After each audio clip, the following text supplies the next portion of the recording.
Salut, salut! I can't forget the day we met. Your eyes so blue, me piercing through. I can't forget the day we met. Your smile so bright, it made me swoon.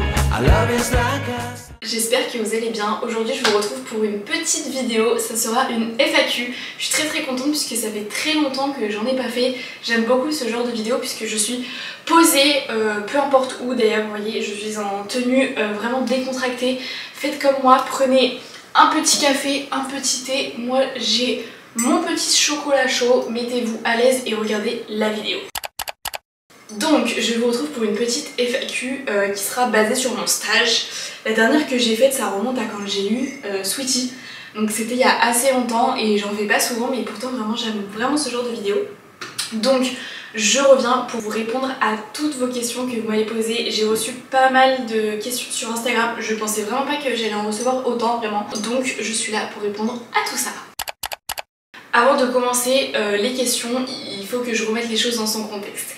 Donc pour ceux qui savent, du coup je suis en DUT en deuxième année et je devais faire un stage de 2 mois et demi en fin d'études pour valider mon diplôme. Je suis donc à ce moment là et au début je voulais absolument faire un stage à l'étranger parce que j'avais envie de partir, parce qu'avec une amie à moi on était vraiment motivés pour le faire. On a fait plein de candidatures dans des pays divers et variés, vraiment je pense qu'on a à peu près fait le tour du monde, mais on a toujours été refusés ou pas de réponse. Soit on était refusé à cause du Covid ou à cause de la durée qui n'était pas assez longue. Donc du coup c'est pour ça qu'on a assez vite abandonné, puisqu'il fallait quand même qu'on trouve un stage. En vrai on a vraiment cherché jusqu'au bout, mais quand je vous dis jusqu'au bout, à un moment on a même créé un CV à deux.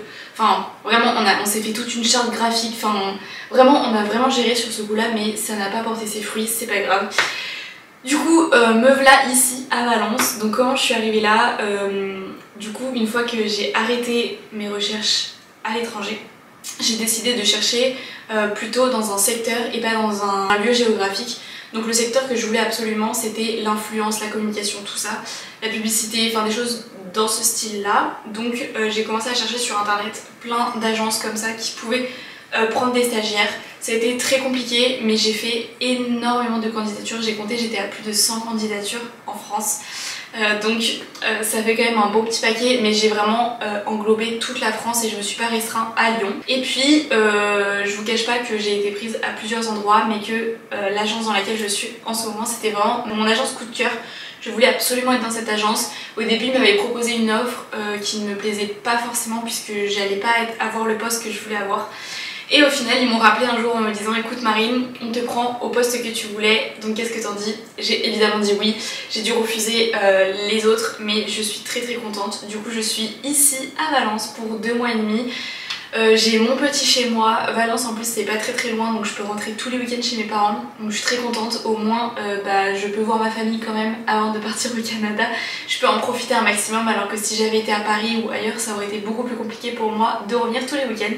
Mais là du coup je suis là tous les week-ends avec ma famille, donc je suis très contente. Mon stage se passe très bien, mais du coup je vais répondre à toutes vos questions pour que vous en sachiez un peu plus. Alors la première question qu'on m'a posée c'est ce que je fais concrètement. Donc il faut savoir que du coup l'agence dans laquelle je suis c'est une agence de community management et d'acquisition.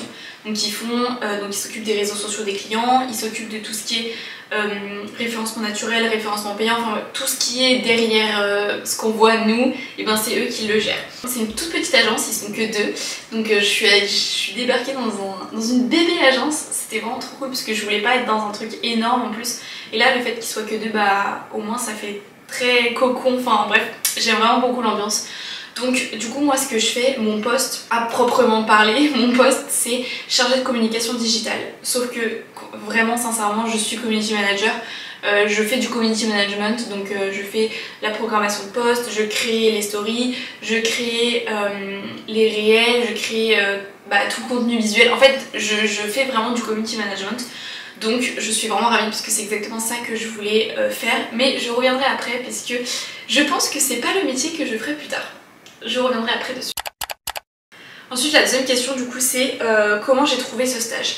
Donc comme je vous l'ai dit, j'ai fait énormément de candidatures. J'ai fait des candidatures spontanées, j'ai fait des candidatures où je répondais à des annonces. Enfin, vraiment j'en ai fait plein, j'ai passé des coups de fil, j'ai envoyé des mails. J'ai vraiment mis toutes les chances de mon côté puisque je voulais vraiment avoir un stage qui me plaisait. Cette agence là je l'ai trouvée sur le site de Sortlist que je vous afficherai là. En fait c'est un site qui regroupe plusieurs agences. Vous pouvez trier soit par secteur d'activité, soit par zone géographique et je trouve ça super cool. Du coup je me suis permise d'envoyer en fait un mail à cette agence là. Donc c'était une candidature spontanée à l'époque.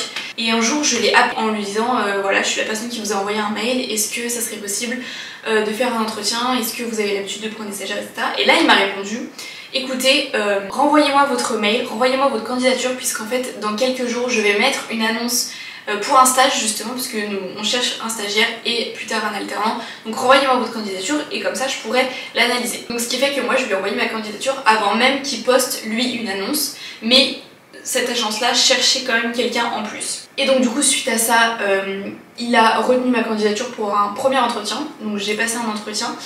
Ça s'est très bien passé, c'était très court, enfin vraiment ça a duré 10 minutes je crois l'entretien, mais il était content de moi, il a vu mon CV. Je vous avoue que ce qui a aidé pas mal c'est que j'ai une chaîne YouTube et ça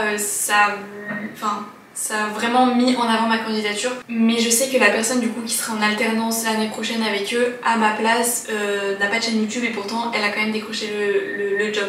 Donc voilà, certes ça m'a aidé d'avoir la chaîne YouTube mais c'est pas ça qui a fait que vraiment il m'a pris, c'était un petit plus. Et donc du coup suite à ce premier entretien, au début il savait pas, il était bien embêté puisque ma candidature lui plaisait énormément. Moi j'avais tout de suite dit que l'année prochaine je pouvais pas rester avec eux puisque je suis pas en France. Donc il m'a dit qu'il était bien embêté puisque lui il aurait bien aimé prendre quelqu'un en stage pour rester avec lui après en alternance, mais que ma candidature l'intéressait quand même fortement. Donc il savait pas trop comment faire, donc il m'avait dit qu'il me tiendrait au courant. Et en fait quelques jours après il m'a répondu que ça allait être compliqué mais que peut-être qu'ils allaient prendre 2 personnes en stage, une personne du coup sur l'acquisition et une personne sur le community management, mais que moi en fait je serais pas sur le community management, je serais plus sur l'acquisition. Donc j'étais un peu déçue, donc c'est là que j'ai aussi continué à faire mes recherches et c'est là que j'ai été prise dans d'autres agences. Et en fait un jour je me suis permise de lui renvoyer un mail puisqu'il m'avait dit qu'il me tiendrait au courant et que j'avais plus de nouvelles, donc je lui ai renvoyé un mail en lui disant bonjour, excusez-moi mais vous m'aviez dit que j'aurais des nouvelles et j'en ai pas eu, du coup je voulais savoir si ma candidature était retenue ou non. J'ai tourné ça beaucoup mieux mais voilà. Il m'a appelé en me disant bah écoute en fait on voulait te le dire, je voulais te faire un mail pour te proposer un autre entretien parce qu'on voulait te le dire mais tu es prise au poste de community management. Donc là je comprenais pas tout, donc il m'a expliqué et en fait ils ont trouvé quelqu'un en alternance l'année prochaine, mais comme mon CV vraiment l'intéressait vraiment et mon profil lui plaisait, bah il a décidé de me prendre en stage et l'autre personne en alternance. Donc j'étais tellement contente quand il m'a appris ça, vraiment je pense que ça s'est vu dans mes yeux parce que du coup il m'a appris ça en visio et j'étais ravie vraiment. Donc voilà comment j'ai eu ce stage. Je connaissais pas du tout cette agence, c'est une toute petite agence qui vient de se créer il y a même pas 5 ans, donc voilà, je suis pas dans une grosse agence mais c'est ce que je voulais et j'ai trouvé comme ça sur internet. Ensuite la troisième question c'est quelles sont mes missions. Du coup ce que je fais dans mon stage et les missions qu'on me donne, pour l'instant ça fait que 2 semaines et demie que j'y suis donc c'est encore tout récent, mais ce que je fais en fait, je fais de la programmation de posts, je fais de la création de publications, je fais de la création story, je fais des créations graphiques, je fais un planning éditorial, je crée un feed Instagram, je crée toute une identité visuelle. En fait ce qui s'est passé c'est qu'ils m'ont donné à moi à 100% à plein temps 2 clients à eux, donc j'ai refait une charte graphique puisqu'ils en avaient pas forcément fait une, j'ai refait une identité visuelle, j'ai reproposé un feed etc. Donc ça c'est bon, ça a été accepté, donc c'est ce que j'ai fait en fait la plupart de mon temps là pendant ces 2 semaines. Et là j'ai commencé à travailler du coup sur leur agence à eux, puisqu'ils sont aussi sur les réseaux sociaux, et comme c'est une agence de communication, c'est très important d'avoir une bonne communication, et eux, vu qu'ils sont que 2, ils n'avaient pas forcément le temps de faire de la communication sur leurs réseaux sociaux à eux, donc du coup je m'occupe aussi de l'agence. Ensuite, 4ème question, comment je travaille là-bas? Donc du coup, mes horaires, je fais 9h midi, 13h30, 17h30. comme un stage normal, je fais 7 heures par jour. J'ai 1h30 pour manger, enfin c'est des horaires moi qui me conviennent très bien. 9h ça me va, c'est pas trop tôt, pas trop tard. Et 17h30 c'est vraiment parfait puisque j'ai quand même la fin d'après-midi pour moi, je peux rentrer faire des choses pour moi. Donc c'est vraiment très bien, surtout que quand on est en stage c'est pas comme quand on est à l'école. Quand on rentre le soir on n'a rien à faire, enfin on peut faire des choses que pour nous et on n'a rien à faire pour les autres. Donc je trouve ça super cool. Même si du coup moi maintenant j'ai créé mon community management pour ma maman, enfin bref je reviendrai plus tard sur ça. Mais du coup j'ai pas mal de choses à faire de mon côté. Mais ça me permet d'être beaucoup plus présente en story sur Insta, etc. De créer vraiment un bon contenu sur les réseaux sociaux pour mes réseaux sociaux à moi. Et ça je suis trop contente puisque du coup avant c'était vraiment le temps qui me manquait. Et là maintenant je l'ai un petit peu le soir. Ensuite comment je travaille là-bas, bah du coup en fait sur place j'ai mon bureau, mon ordinateur portable et c'est tout. J'ai mon téléphone et vraiment j'ai besoin de rien d'autre. Au début j'avais un petit carnet pour prendre des notes mais maintenant j'en ai plus besoin, enfin voilà. Donc c'est tout. Ensuite on m'a demandé combien de temps dure mon stage, bah du coup 2 mois et demi. J'ai commencé il y a 2 semaines et demie mais du coup il me reste en gros il me reste 2 mois là. Ce que j'ai mis en place pour être retenue, bah du coup comme je vous l'ai dit, je me suis permise de les relancer déjà, pour moi c'est important. Faut pas être lourdingue parce que sinon ils vont se dire mais ils veulent quoi, mais au moins ça montre votre motivation et ça montre que vous êtes là et que vous lâchez rien. Donc voilà, je vous conseille déjà de relancer si vous voyez que vous n'avez pas de réponse, pas directement après mais quelques jours, quelques semaines après. Ensuite du coup comme je vous ai dit ma chaîne YouTube ça m'a quand même vachement aidé. Après j'ai quand même créé un CV assez visuel. Vraiment mon CV il est travaillé, c'est pas juste une photo de moi, mon prénom, mon nom et ce que j'ai pu faire dans ma vie, c'est pas que ça. J'ai fait une lettre de motivation qu'il n'a pas lu, il me l'a avoué mais pour moi la lettre de motivation c'est quand même important. Essayez de bien l'écrire et de bien parler d'entreprise, parler de vous, parler sans mentir en fait. Pour moi c'est hyper important de pas mentir. Et après ce qui s'est passé aussi c'est pendant les entretiens, souriez, enfin moi il a tout de suite vu que j'étais une fille souriante. Donc voilà, n'hésitez pas en entretien à vous mettre en valeur, à montrer vos qualités et vraiment n'ayez pas peur et lancez-vous. Et puis voilà, après comment j'ai été retenue, je sais pas pourquoi moi plus qu'une autre, je vous ai dit mon profil les a intéressés directement. Le fait que je sois sur les réseaux sociaux ça a aidé puisque du coup j'ai l'habitude de la communication digitale etc. Mais pour moi c'est pas grave si vous voulez travailler là-dedans, c'est vraiment pas grave. Donc voilà, je sais pas exactement comment j'ai été retenue mais voilà tout ce que j'ai pu mettre en place. On me demande, très intéressant, les points positifs et les points négatifs et ce sera du coup la dernière question je pense. Alors du coup j'ai pas mal de choses à dire dessus, donc je vais commencer par les points positifs. Les points positifs c'est que du coup c'est une petite agence et moi je voulais vraiment une petite agence pour me sentir à l'aise. Parce que quand il y a trop de gens je me sens vraiment pas à l'aise. Là j'ai une question, je la pose directement, enfin voilà. Ensuite on travaille en musique, c'est à dire qu'on peut mettre nos écouteurs, on est vraiment libre. Les horaires, mon tuteur n'est vraiment pas à cheval sur les horaires.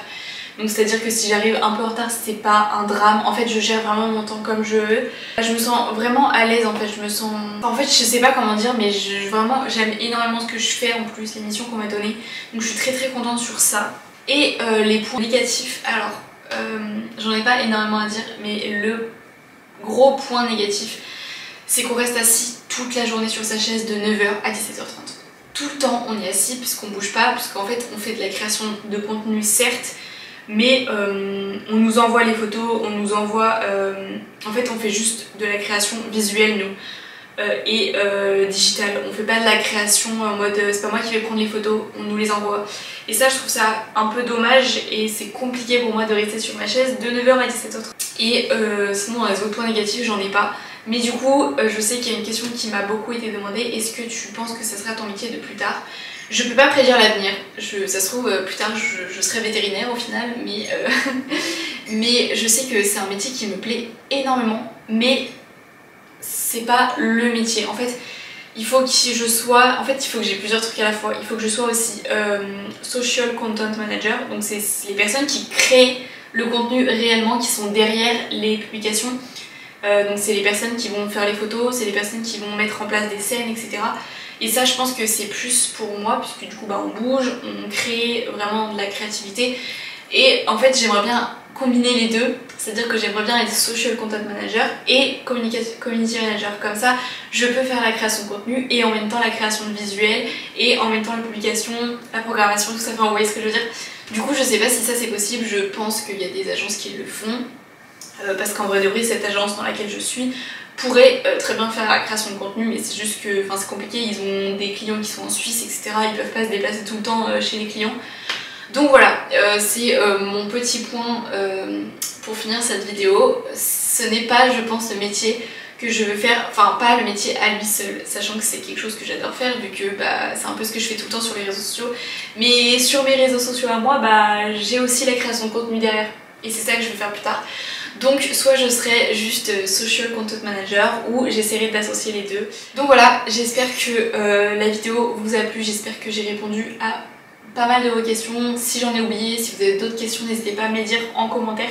J'y répondrai avec grand plaisir. N'hésitez pas à m'écrire sur Instagram que je vous remets juste ici. Je vous répondrai également avec plaisir. Et puis j'espère vraiment que la vidéo vous a plu. Si vous voulez des petits tips pour trouver un stage, n'hésitez pas à m'écrire. Je vous aiderai avec grand plaisir. Et puis pour ceux qui cherchent un stage, je vous souhaite bon courage puisque je sais que c'est compliqué, surtout en ce moment. Donc je vous souhaite bon courage et puis j'espère que la vidéo vous a plu et je vous fais plein de gros bisous et je vous dis à la semaine prochaine, bisous.